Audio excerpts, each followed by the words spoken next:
Every single morning without any fail, I found myself weaving through the incredibly chaotic, loud, and dangerous city traffic on my battered, rusty old scooter, delivering hot meals to wealthy people who rarely ever bothered to look me in the eye or offer a simple word of thanks for my hard work.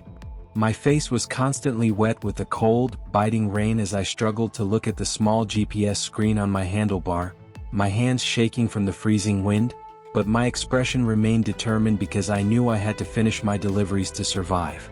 High above the city streets, Julian Vane, a famous tech billionaire, stood in his massive high-end penthouse office, looking out of the floor-to-ceiling glass wall with an arrogant and cold expression that showed he had absolutely no sympathy for the world struggling far below him.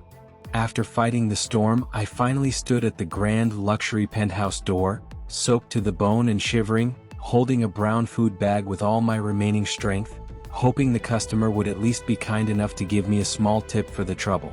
The door swung open and there stood Julian Vane in an expensive silk robe, his face red with anger as he pointed a long finger at me and began shouting at the top of his lungs about how my slight delay had ruined his evening plans. I looked up as Julian's face became completely distorted with pure rage. He looked down at me with such deep disgust that it felt like he didn't even see me as a fellow human being, but rather as a dirty stain on his expensive floor. Without saying another word, Julian stepped forward and deliberately used his foot to kick the kickstand of my old rusted scooter, causing the heavy machine to tilt sharply and fall onto the hard pavement with a loud and heartbreaking metallic crash in the driveway. I stood there silently, looking down at my fallen bike on the wet pavement, while Julian stood in the background laughing loudly at my misfortune, enjoying the fact that he had just destroyed the only tool I had to earn my very humble living. I began shivering uncontrollably in the heavy lashing rain as I watched the massive and heavy oak door of the penthouse slam shut in my face, leaving me all alone in the dark with my broken dreams and a scooter that wouldn't even start. With tears stinging my eyes, I struggled with all my might to lift the heavy, dented scooter from the thick mud, my muscles aching and my heart feeling heavier than the bike itself as I realized how much the repairs would eventually cost me. As I moved the bike, I saw something shiny in a nearby puddle. It was a small, translucent medicine bottle lying forgotten in the dirt, its expensive label slowly being washed away by the dirty water flowing down the billionaire's private and polished driveway. I reached down and picked up the medicine bottle, squinting my eyes to read the complex scientific label and the name of the doctor, realizing that this was a very rare and vital heart medication that someone like Julian Vane desperately needed to stay alive. I sat there on my broken bike for a long time, looking up at the bright lights of the penthouse and then down at the small bottle in my hand, thinking deeply about whether I should return it or let the man suffer for his cruelty. The very next morning, I saw a large TV screen in a shop window showing Julian Vane's famous face with a shocking headline that the billionaire had suddenly collapsed and was now in critical condition because his heart medication was missing. Despite the way he treated me, I knew I couldn't let him die. I tucked the medicine bottle safely inside my jacket and began riding my repaired scooter through the busy city streets as fast as I possibly could toward the main metropolitan hospital. I arrived at the hospital and found myself arguing with a very stern and stubborn security guard, showing him the medicine bottle and insisting that it belonged to Julian Vane and that he needed it immediately to survive the critical heart failure. Finally, I was allowed inside, and I handed the bottle to a senior doctor in a white lab coat in the middle of a very busy and frantic hospital hallway, telling him exactly where I had found it and who it actually belonged to.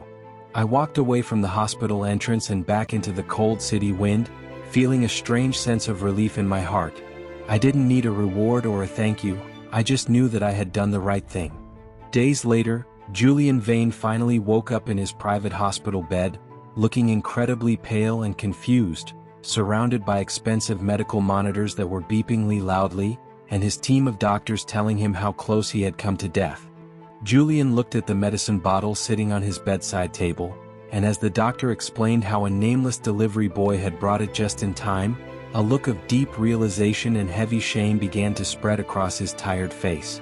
Meanwhile, I was back on my old scooter, delivering another pizza with a completely new sense of pride in my posture. I realized that even though I was poor, I possessed a character and a heart that no amount of money could buy. Julian Vane returned to his office, but instead of working, he stood there looking at a blurry photo of me from his security camera feed, wondering how a man he had treated so badly could be the one to save his life.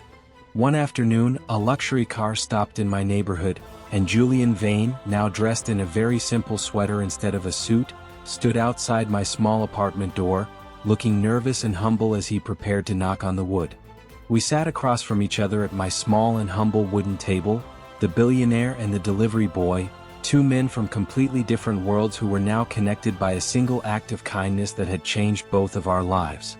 Julian Vane bowed his head slightly toward me, his voice trembling as he offered a sincere and deeply emotional apology for his past behavior, admitting that his wealth had made him blind to the true value of other human beings. I looked at him for a moment and then reached out my hand to shake his, a look of genuine forgiveness on my face as I told him that the past was gone and that we both had a chance to start over. We spent the rest of the evening looking at a large map of the city and various blueprints, planning a new kind of business that would focus on helping people rather than just making a massive profit for a single person.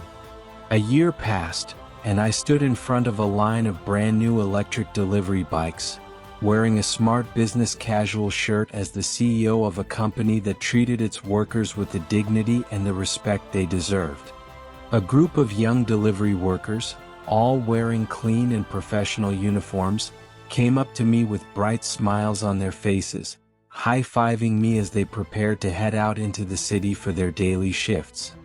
Julian Vane and I stood together at a grand podium during a national press conference, announcing our new partnership and a foundation that would provide healthcare and education to every delivery worker in the entire country. I sat in my modern and bright office, signing important legal documents with a high-end pen, realizing that my dream of a better life had finally come true because I chose mercy over anger on that rainy night. Julian and I often sat together in the bright, modern corporate cafeteria, laughing over coffee and sharing stories about our journey, proving that the greatest friendships can often grow from the most difficult and painful beginnings. I watched from a distance as Julian Vane walked through the office and greeted a janitor with a warm, genuine smile and a firm handshake, showing that he had truly learned the lesson of equality and human respect. In the middle of our bright and marble-floored office lobby, my old dented scooter sat displayed inside a beautiful glass case, serving as a permanent reminder to everyone who entered that no job is ever too small. I spent a lot of my time mentoring young delivery boys who were just starting out, putting a supportive hand on their shoulders and telling them that their hard work was the heartbeat of this entire city. Julian and I looked at a large digital screen in the office that showed the words, 1,000 lives impacted, in bright green letters, realizing that our mission to help others was working better than we imagined. Sometimes I would walk through the local park, and people would nod to me with genuine respect as I passed by, recognizing me not just as a successful businessman, but as a man of integrity and honor.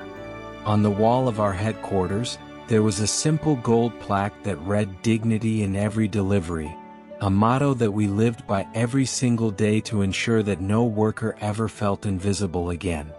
I led our board meetings with Julian by my side, the room filled with diverse and happy professionals who all believed in our vision of a world where kindness and business could finally walk hand in hand.